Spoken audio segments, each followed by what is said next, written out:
When they said this, I thought I skipped an episode. I said, what's going on? And also, producers, can you show us the clips? Where is the footage? Hey guys, welcome back to my channel where we talk about all things movies, TV shows, and Hollywood. So today we're back at it with Married at First Sight season 20, and we're now on episode 6. I'm not gonna lie, this episode was a whole lot of people not making sense in what they were saying, and it was the same thing last episode. And this episode, I'm just like, I don't know. Even the couples I see the most hope in are still on some BS, and I'm just very confused as to what's going on. But let's get straight into it. So episode 6 is move-in day. So we have all the couples now moving into their. I can't tell if this is like housing from the show that they're paying for, or because later on we're gonna see Adam at his house with that damn jet ski. And I would like him to stop talking about the jet ski. I'm just gonna put that right here. Like, it's every day it's jet ski, jet ski, jet ski. But anyways, they're moving into some place. So we have Nick and Courtney, right? So Nick is proposing that the two of them try different restaurants together, and they try doing fun things like going to bars together, doing karaoke, and she actually loves that idea. And I think that's good. Like, he's trying to do things like as a couple that they can get to know each other better, and I think that's really helpful, especially for the mess that is this connection. Hopefully this will break some ice, because right now it's seeming like they don't talk about anything useful. Then we have Michelle and Cameron, and they're cooking, right? And Michelle is out here cutting this cucumber like Kendall Jenner. And she says herself that it's giving Kendall Jenner. And I'm not gonna lie, girl. What I like, guys, I need you to understand the level of lacking capability of cutting this cucumber was absolutely shocking to me. So she then says she needs a cutting class. Is there a class dedicated to cutting specifically? Girl, it can never be that serious. Like, girl, it can't be that bad. So yeah, I was in disbelief because I was like, is she doing this for the camera, or does she actually not know how to cut this cucumber?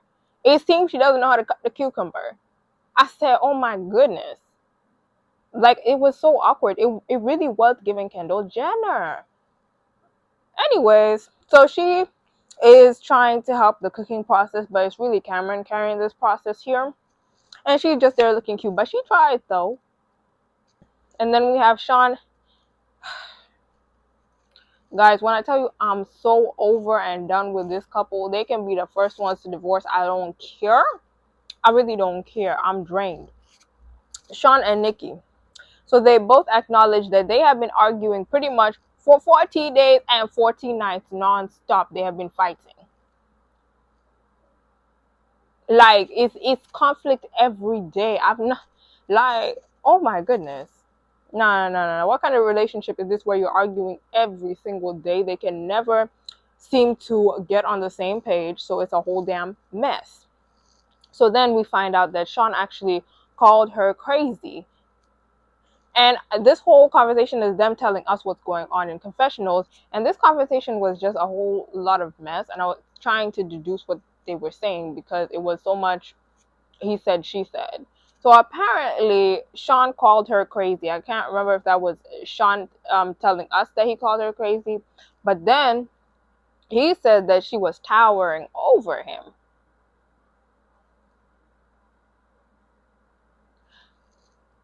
And then she says that she disagrees. And when they said this, I thought I skipped an episode. I said, what's going on? And also, producers, can you show us the clips? Where is the footage? I don't know what to base this whole thing on, because one of you is not making sense. Or both of you are just remembering it wrong. I'm not understanding what's going on. So if Sean indeed called her crazy, that is not cool. Why would you go and call your wife crazy? That's not nice. That's really not nice. In an argument, that's not cool.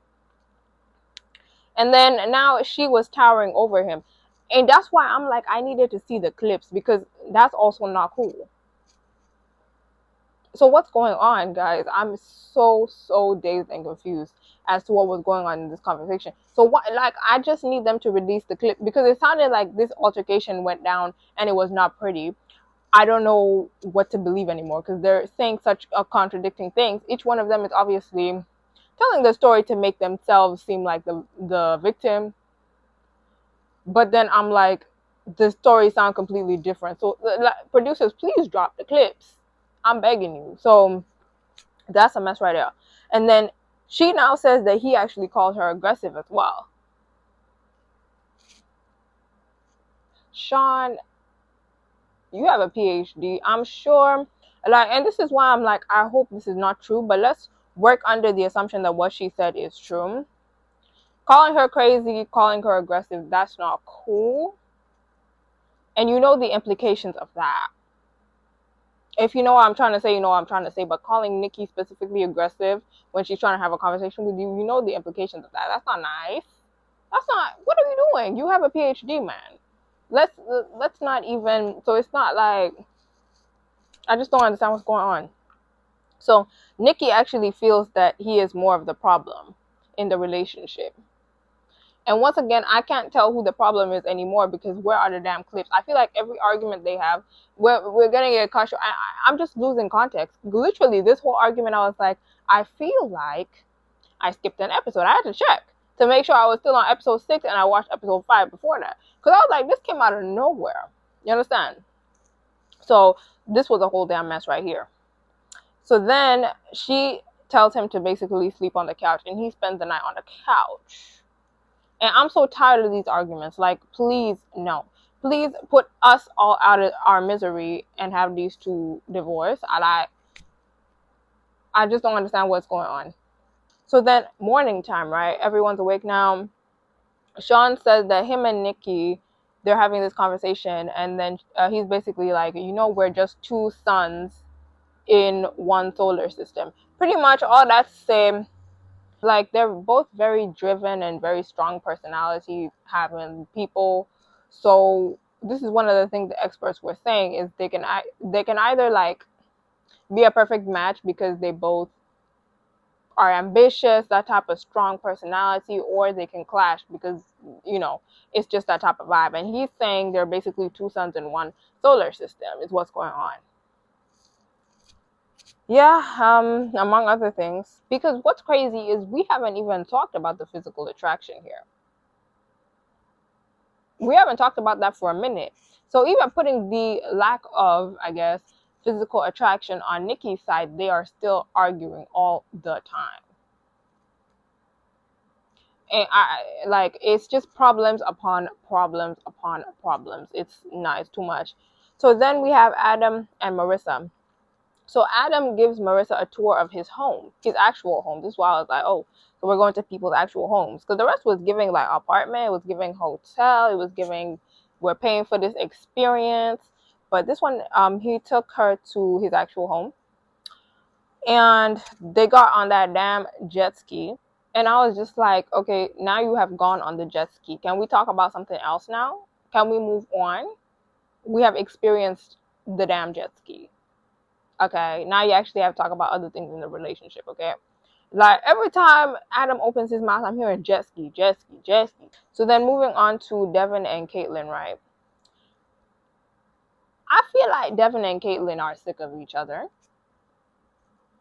I'm not even gonna, like, and this conversation they have right now is awkward. So she says work is going to give her the space that she needs, because she's basically like, so how are you going to spend your days? And she's like, from my perspective, I'm going to be working.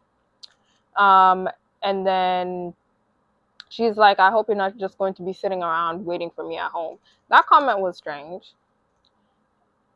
Because I'm just like, you're saying that like he's not actually an athlete, like he doesn't have things to do with his day, like a regular adult.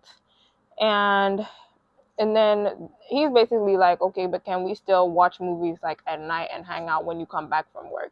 And I think that's a reasonable request. And she's like, yeah, we can do the movies. And then Caitlyn said that she feels like she put in some time with the pool party on the honeymoon. And then also the pictures, she was taking pictures with him in Mexico, which is what he wanted. and she basically feels like she's putting in the effort. But this is not the type of relationship she wants. It's the type of relationship she hates. That's what she says. And I just, girl, I don't know and I want Caitlyn to specify what type of relationship she is looking for, because for you to come here and say that you are used to being in every type of toxic relationship, I just don't, what I'm very confused, okay? I'm just very confused, but she feels like she's putting in the effort.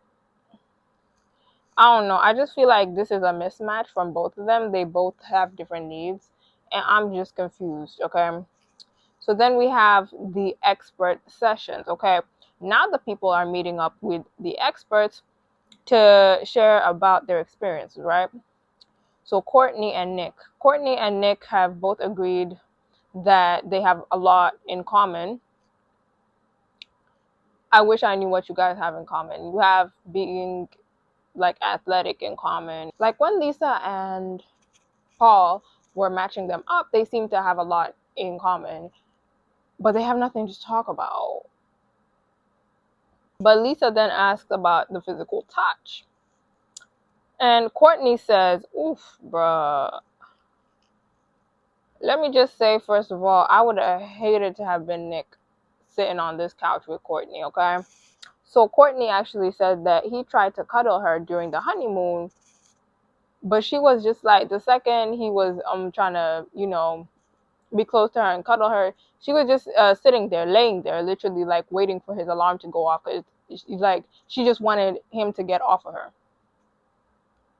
Like she was thinking, get the hell off of me. That's what she said. And she's telling this to Dr. Lisa, and Nick is just sitting there like, and I was just like, why would you do him like that? Like, the way she said it though, she was like, I needed you to get off, like I wanted you gone. I wanted to get away from you as quickly as possible when you were trying to cuddle me. Like I was just laying there like, I don't want that. Damn. I actually felt a bit bad for Nick because he was so stunned. And I know the experts liked that Courtney is very unfiltered, but I just feel like your lack of a filter will hurt people's feelings. It will. And I feel like it was just unnecessary. Like there was a way to go about this that wasn't, if you like, you didn't have to do him like that. And there was a way to word it. So then Lisa is pretty much asking about turnoffs. So Nick says that he thinks that for her it was a turnoff when he couldn't like work that espresso machine. And I would agree. I feel like her reaction to that was really like, I needed a fixer man, and they did not send me what I wanted. And what's crazy is Nick says he doesn't really have a turnoff in this situation, but he does want more flirty warmth. And I think they both just want each other to be more playful and more flirtatious. And we're not really seeing much of that, but they have talked about it, so hopefully that can improve. But I was in this session like, oh my goodness, I could never be Nick sitting down to getting dragged for filth. Somebody talking about they wanted to get away from me when I was trying to have physical touch with them. Like, that's crazy. That's brutal. I'm not gonna lie. So then Courtney actually tells us that her parents didn't hold hands growing up, and so she's not really used to seeing that. And I'm like, okay, like I hear it, like that's the experience of a lot of people. Like you just don't see the adults and parents in your life showing PDA, like being affectionate like that. But my thing is, you don't have to be like that. You're not doomed to that. You could try, because you know how important physical touch can be in a relationship. Like you know that, so you can do things differently than how you witnessed it as a child. Like it's not by force to do the exact same thing that your family did when you were a kid, okay? I get you didn't see it, but we all have a chance to be different. We all have a chance to be different, absolutely. But Lisa advises them to work on small non-sexual affection every day. So like little things like holding hands, hugs here and there. Okay, I don't know if you're gonna listen to that advice, Courtney specifically, but we're gonna see this mess. Okay. So then we have Mecca. So Mecca says that the closest he has ever been to being in love is with this lady that he met in Ohio, and basically she moved away for basketball. She went to play basketball overseas, and that was the closest he's been to that. And then I was just like, so is this from the women's practice team that his dad aired him out for? Because when I heard women's basketball, I was like, oh, so this is what your dad was talking about, is it? But yeah, that was his experience right there. Belle actually says that she is a hopeless romantic. She wants like the fairy tale, the movies, all that stuff, right? Mecca actually says he isn't on account of his bio mom leaving. So he actually asked the question. She said yes, and then he said nah because my bio mom left. And I just feel like at what point are we going to heal from this whole, like, and this goes for all the couples pretty much, because you're coming into this experience unhealed. And I also feel like personally I was very turned off from Mecca after what he did in the last episode, because that was crazy. The whole attraction level thing, that was diabolical from him. So I feel like this episode I was really side-eyeing him and everything he said, so maybe it's that as well. So then Belle tells us that when her mom got pregnant, she basically called her dad and said, listen, I don't expect anything from you. I don't expect child support. I don't expect nothing. I'm just telling you that I'm keeping the baby and you can do whatever you want. And after that, he pretty much just pissed off the face of the earth. So they're pretty much having this, I would say, trauma bonding experience right here. And then Belle actually said that she can't heal the wound of his mother leaving, but she can soothe it. And I'm like, yeah, it's good that you know you can't heal that. Because, yeah, if you're looking for a partner to heal you, that's really asking a lot from one person. We have Tori and Felipe, right? So Tori and Felipe actually go to a restaurant that she used to work at, okay? So apparently she used to work at this nice place. It was Chateau something. And they go over there, and Felipe says that he is happy that they're thoughtful and like they do little things for each other, like making lunch when one of them is at work, making desserts for each other, brownies, that type of thing. So he's happy about that, and that's cute. That's cute. And then Tori actually now tells us, gets vulnerable and tells us that actually her mother was diagnosed with cancer a year ago. And thankfully, she's okay now. She's doing great now. And the way Tori delivers this is you can tell she has a mindset of like, it is what it is. And she's really not trying to dwell on it. Like she has a mindset where it's just when things like that happen, you just kind of have peace in every type of circumstance kind of thing going on. So she's just like, it was what it was, things like that happen. And Felipe is, really taking it in.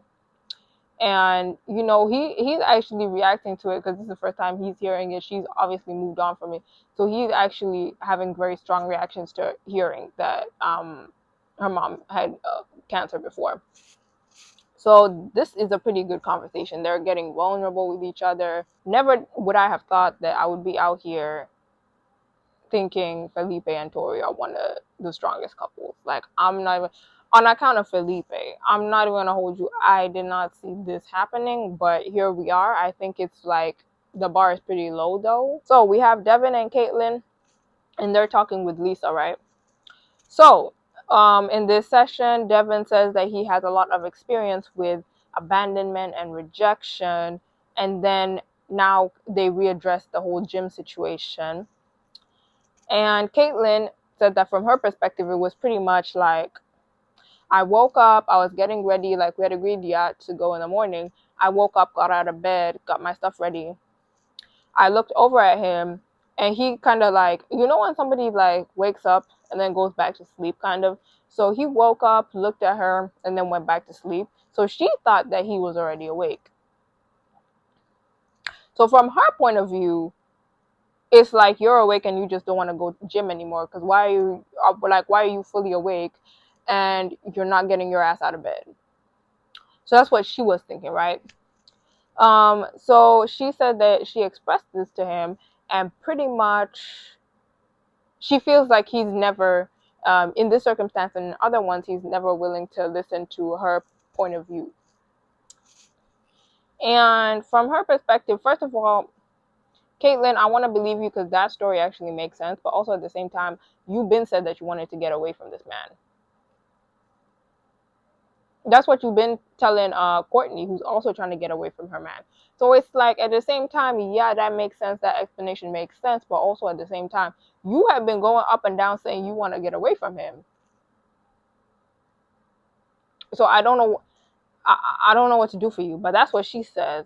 And then Devin says that he wants more eye contact. So basically, she doesn't look him in the eyes, and then she says she has been getting way better at the eye contact, and he says, "Nah, not at all. Actually, not at all. No." But she says she used to give no eye contact whatsoever before, and now she gives, just a little bit. It's increasing. Maybe it was at 0%. Now it's at like maybe 14% is what it's giving. This is a whole mess. And the level of not being on the same page of these two is also draining me. Like, we'll see. Anyway, this is like the initial stages of the marriage. I don't know if they're gonna get through this. I might have to agree with Adam that these two are cooked, but we shall have to see. We'll have to see that. And then Lisa says, you guys are essentially married but dating. So she's basically telling Devin, like, slow it down, because he's saying he's basically getting breadcrumbs for dinner, I think is what he said. And Lisa's like, now, hold on. You're still dating, but you're married, but you're dating. And in this moment, I was just like, something came to my mind. I was like, wait, remind me why people go on this damn show. Like, actually, I just realized it actually doesn't make too much sense, because you are marrying someone without knowing them, and you're still dating them. And I feel like there are so many other shows you could go on without legally binding yourself to someone. So then we have Sean and Nikki, okay? And this scene was, I was literally like ill, okay? After watching this scene, okay? So Nikki is doing a whole bedtime routine, shower, skincare, everything, right? Brushing her teeth and everything. And Sean is just laying in the bed. He gets the bed this time. Okay, he not on the couch today. So he is on the bed just staring into space, literally just like laying flat, staring into space. And I don't know if this is, I'm probably the problem, but I can't say, I would have had to read a book or something, like just sitting there doing nothing. I don't know, maybe it's actually good for the soul to just sit there and reflect on life sometimes. But for me, like, she was in there for a hot minute. I'm not even gonna hold you. I would have had to do something, like scroll on my phone, read a book, do something. And maybe that's just me wanting too much mental stimulation all the time. Maybe it's just good to just relax. And also, Sean said he likes to meditate. So, maybe this is his thing. So then Nikki comes to bed eventually. And then Sean actually tells us that he doesn't use soap when he showers.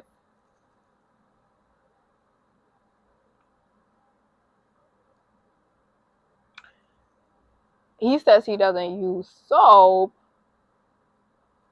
because, according to him, soap is basically a scheme that the media set up for him to come to you with the bullshit. And Nikki is appalled, and I'm appalled with her. So he doesn't use soap, and I'm just like, why are there so many people that feel like showering is a scam? Because I feel like this is not uncommon to hear. Like, every now and again on here, yeah, I only shower every 4 days or something. I only shower once a week because it's healthier, or because showering is basically a scheme that they set up. I just don't get it. And then Nikki's like, hygiene is very important. I'm like, people, please, can we clean ourselves? So he's basically like showering. He just goes in, does the wata ta ta ta ta ta, comes out. And he said that using soap doesn't necessarily make him clean.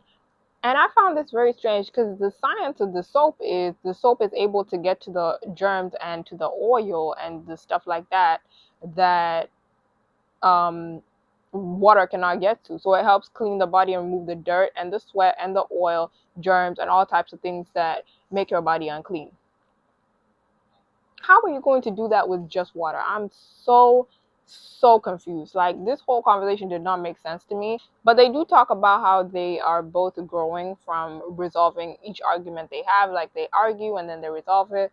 To me, it just feels like they have something new to argue about every single time, and the arguments don't stop. They just take a pause and then they come straight back to it. That's what it's giving. Because how are you guys fighting every single day? And he takes those arguments like it's a debate, like he's in debate club, and it's really not giving that. And I just don't know what to do for these two. Like, they're not resolving anything. They are not resolving anything at all. It's always something new with them. Please, nah, immediately divorce, please. I don't see them making it to the end of the season. I'm not gonna lie. So then Tori and Felipe, okay? So these two are actually, it starts off with them making out on the couch, and then they do a whole bunch of stuff that they can't show on camera. So that's them too. Then Tori actually, after this whole intimacy, goes and sleeps on the couch alone. And then she says that she kind of regrets it because, like, basically it was too soon. It was too soon, and she feels very vulnerable now. And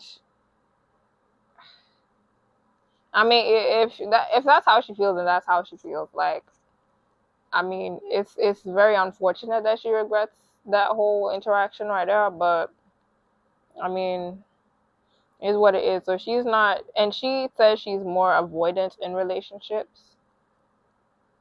So this is just a lot for her. And earlier in this episode, she said that she felt like she might be able to fall in love with Felipe, like very much so. So it might just be like that their connection developed way faster than like she would have anticipated. Like, out of all of these couples, I'm not gonna lie, they seem like the most balanced. I would have said Mecca and Beljolie are balanced as well, but clearly not. Clearly not. According to Mecca, they're clearly not. But anyways, we're gonna see how she deals with this whole regret of being intimate with Felipe. And we're gonna see how the relationship is affected by that, especially now that she says she is avoidant. But anyways, we'll be back for the review of episode 7. From the preview, it's already looking like a mess because it's gonna be a get together dinner type of thing. Yeah, we're gonna see all these couples in one, like all the arguments happening at one time in one room with everybody chiming in. I can already see this going left. Yep. But if you have any thoughts that are different than mine, you can put them down in the comments. Don't forget to like, share, and subscribe.